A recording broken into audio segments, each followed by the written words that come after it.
Welcome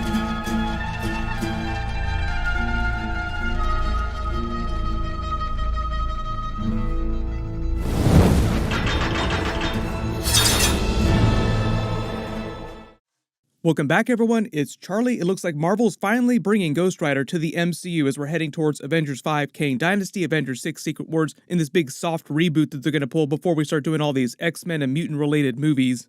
There have been a ton of Ghost Rider Easter eggs through the past few years in Marvel Phase 4. There will be more in some of the upcoming movies and TV shows, so we'll break it all down.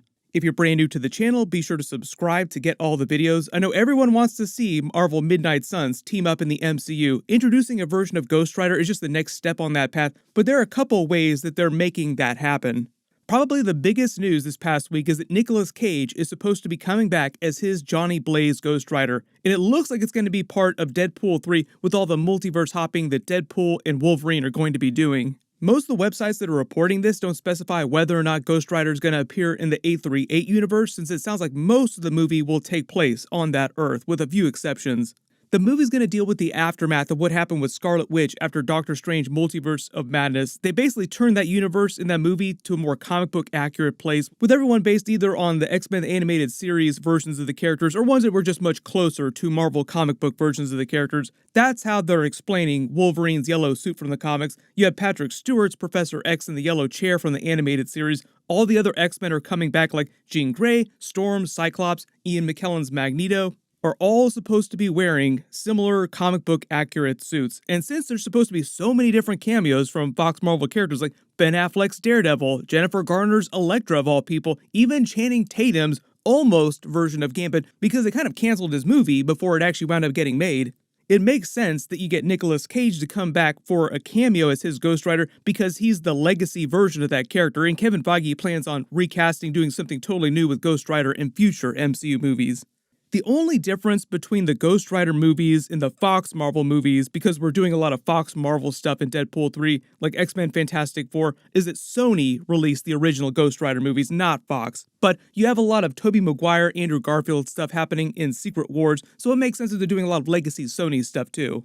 But you get the idea, the legacy version of the Ghost Rider character coming back for one last hurrah before they do something different with the character. He even just came back during the Flash movie as his almost version of Superman, because kind of like a Channing Tatum Gambit situation, they never wound up making his movie. They just got really close to making his Superman movie back in the day. Nicolas Cage is also a huge comic book nerd for his entire life, so he loves doing stuff like this, so he'd probably be pretty quick to come back anyway. Unless you count Agents of S.H.I.E.L.'s Ghost Rider as already being canon to the MCU, this would be like the first real appearance of a Ghost Rider in the MCU. Agents of S.H.I.E.L.D. is mostly canon to the MCU, so you could argue either way that he's already canon, but then you run into some multiverse problems with the Darkhold because there were two different versions. Like the official MCU canon version that we saw during WandaVision in Doctor Strange Multiverse of Madness is totally different from the Agents of S.H.I.E.L.D. version of the Darkhold. But you can see that Kevin Feige has been trying to do Ghost Rider stuff, setting it up in the background with a bunch of Easter eggs in a lot of previous movies. There have been a ton of Ghost Rider Easter eggs and references during Marvel Phase 4. Probably the biggest ones were during She-Hulk and Doctor Strange Multiverse of Madness. Most of the She-Hulk ones were during Episode 4. The episode was called Is This Not Real Magic?, which is a reference to Wong suing the magician pretending to be a full-blown sorcerer. Turns out there was a student at Kamar-Taj, but it was just a total dirtbag, and they kicked him out after a week, and he stole a sling ring and has just been causing trouble at his magic venue ever since. Using the most Ghost Rider name he could possibly think of, the showrunner actually explained what was going on with the Ghost Rider name because he's calling himself Donnie Blaze. Obviously, that's meant to be a reference to Johnny Blaze. The fire dimension that he keeps sending people to is supposed to be a reference to Marvel's version of Hell. There are a couple different dimensions in the MCU that you could call Hell, just in general, like they're called the Hell Lords, and there are a couple major characters that you associate with that, like you can make all the Mephisto jokes that you want. Madison keeps talking about a demon that she made a contract with, like she sold her soul to be sent back home. That's what they basically showed during the post-credit scenes, like her signing her soul away. I gave a couple drops of my blood, signed a contract, and it sent me back. I'm not allowed to talk about it. The goat-looking demon is another reference to a version of the devil, like it's a form that the devil takes, but the name tag on it that says Jake in the end credit scene is depicted as if it's drawn by the court artist based on what Madison told them, so it's like his account of what Madison remembered kind of wrong, so the demon's name probably wasn't Jake. I couldn't actually find any demons in Marvel Comics whose names start with a J, so I just assumed that Madison probably got that part wrong because she kind of brushes over a lot of what happened, like, there was this fire dimension, there was a good-looking demon that I sold my soul to, it's all fine. No big deal, he's just gonna steal my soul and the souls of all the people that I love if I tell too many people about this. Because this is Wong, we're dealing with Doctor Strange mythology from the comics. Obviously, they've been setting up a lot of more supernatural stuff just in the MCU in general, heading on the path to introducing characters like Ghost Rider. I believe the actual dimension that she was sent to is the same dimension that you see Doctor Strange and America Chavez traveling through as they go through the multiverse. Like in the background, it looks kind of like this, and it looks a little bit like Mephisto's dimension in the comics too. But that's basically the references that they're going for. Like, okay, yeah, we're going for Ghost Rider stuff here. The actual opening scene of the episode starts with a metal cover and the magician, Donnie Blaze, pretending to use magic with a little bit of real magic thrown in there.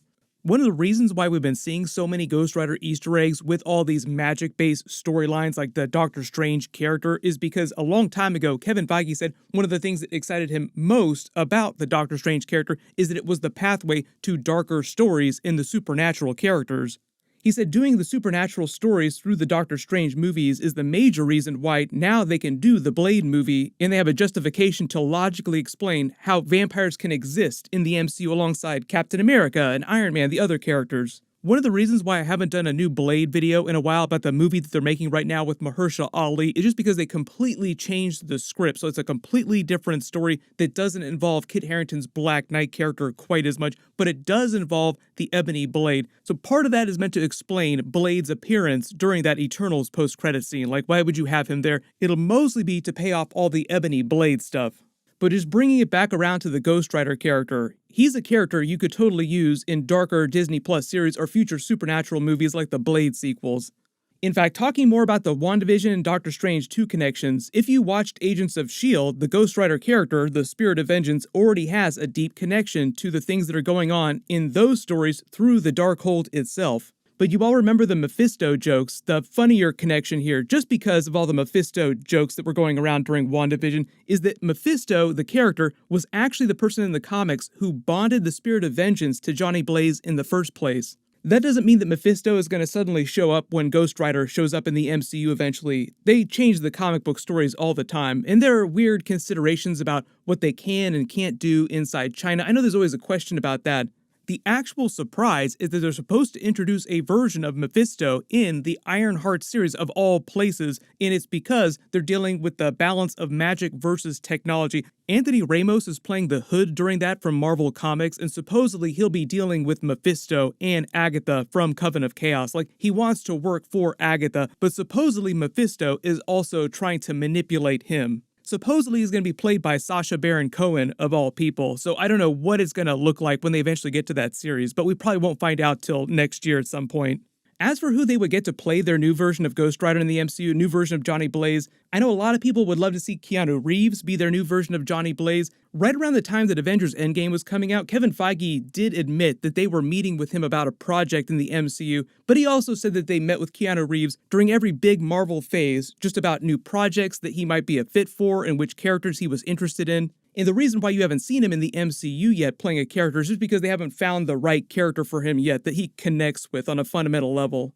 But everyone, let me know in the comments, who do you want to be the new version of Johnny Blaze Ghost Rider when he eventually does show up in a new Marvel project? They did have a Ghost Rider TV show they were going to do with the Robbie Reyes version from Agents of S.H.I.E.L.D. It was going to be like a spin-off with his version of the character. But when Kevin Feige took over all the Marvel television shows, they basically canceled that Ghost Rider TV show. And now the way Gabriel Luna talks about it, the actor, he says he doesn't expect to ever come back as that character. One of the bummers about that too is that they were actually going to do the Marvel Netflix Defenders thing, but for darker characters like Ghost Rider. They were going to do a team-up show called Adventures into Fear, and they were going to face the Lilith character. She was going to be like the main overarching villain. Sounds like it could have been pretty cool, but Marvel's Hellstrom would have been a big crossover with that, and that wound up being a pretty lackluster series, so I don't know if we dodged a bullet on that or if it could have been pretty cool. I guess we'll never know.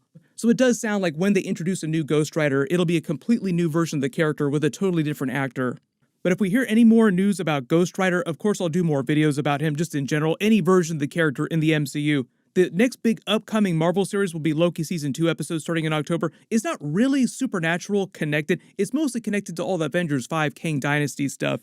There is a minor connection to the Doctor Strange character, like he is a supernatural character, but not a lot of supernatural stuff happening in Loki. What's happening in Doctor Strange 3, though, is that they'll culminate all the incursions right before Avengers 5. It's like the last movie before Avengers 5. So there's like a loose connection between what's happening in Loki with the incursions in Doctor Strange 3's incursions. While you wait for everything, click here for my Ahsoka Episode 3 trailer video, and click here for that Doctor Strange 3 video to learn what's going on in that movie. Thank you so much for watching, everyone stay safe, and I'll see you guys in the next one.